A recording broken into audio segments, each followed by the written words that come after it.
Welcome back to MMA Al Dente. I am here to talk about Julia Polastri versus Josephine Knutsson. My prediction for this fight is that it's a really close fight, and I slightly give the edge to Josephine Knutsson, but not as big of an edge as the odds makers and the betting public has given her. Meaning, I think the value right now is on Julia Polastri. I don't have the guts to bet on her, but I think she's definitely going to make this a good fight, and she's got a chance of being that next level, that wall that Josephine runs into. But Knudsen, she's 7-0. It's a very pretty record. She does have six decision victories and just one TKO. The TKO came in, I think, her second fight. She took the girl out with a body shot, was really beating her up. But the rest of the fights, they're largely dominant performances from Josephine Knudsen. The one fight she was in that was really close, one that I thought she lost, was against this girl, Jacinta Austin. And it was a very close fight. I just rewatched it. It comes down to the wire, round three, and Knudsen was even out positioning her in the end, in the final minute of the fight. But I still thought she was outpointed. That girl Jacinta's a good fighter, and she really brought it. And I think Polastri can do the same type of thing. Polastri has something to offer, certainly on the ground against Knudsen. I would expect her to be better, even though against that girl Jacinta, I watched Josephine almost lock up a Sulawev stretch in round two. So there's more than meets the eye grappling wise with Josephine Knudsen. But Polastri has enough that meets the eye, striking wise and grappling wise. Grappling, just on paper, I'd give Polastri the advantage. But if her wrestling isn't able to dictate this fight, which I don't think it will, on the feet, Polastri still has something to offer.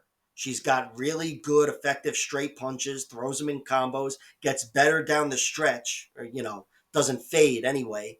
And she also has 3.5 inches of reach to complement all that horseshit I just talked about. So she's a very good fighter, Polastri. She's got a lot going on, and I think she has a good chance of next leveling Josephine Knudsen, who has looked largely dominant against the likes of Marnik Mann and whoever. And the girl in the Contender Series, it didn't really offer much. But Polastri, she's been defeated 3 times. I wish I saw all three of them. You know me, I tried to, but I was only able to see the last one, of course, against Jasmine Jasdavicius, which was on the Contender Series. And Jasmine really bullied her with her size, but in the end, it was kind of a close fight. I thought Jasmine definitely got the better of her, but it was one of those fights that could have turned around. Jasmine was able to get that clutch takedown in the very end, wasn't able to dominate her like she did early in round one, but Polastri giving up whatever, half a foot of height and reach to her was still about to take over, I thought, at some points with her striking. And Jasmine Jasdavicius being a big wrestler, that was a girl that it was going to be tough for her to go through her on the ground in the first place. But Polastri, yeah, she's got 12 wins, 7 finishes, 4 via TKO, 3 via submission. And the 3 submissions are over good fighters, including her last win on the Contender Series, Patricia Alujas, and then Brenda Gottig and the LFA and whoever else. Decent fighters. It's not like she's beaten anybody great, but she's been beaten solid fighters for some time, even veterans like Kalindra Fahia and Faria and uh, Sotomayor, Bianca Sotomayor. She's a girl that has a bunch of good wins, but not a signature win. And on the flip side, she doesn't have one bad loss. I don't think she's got the wrestling to impose herself over Josephine Knudsen, but if I'm wrong about that, it's going to be a good night for her. But if I am right about that she can't impose herself wrestling wise on the feet, I think she's very much in this fight.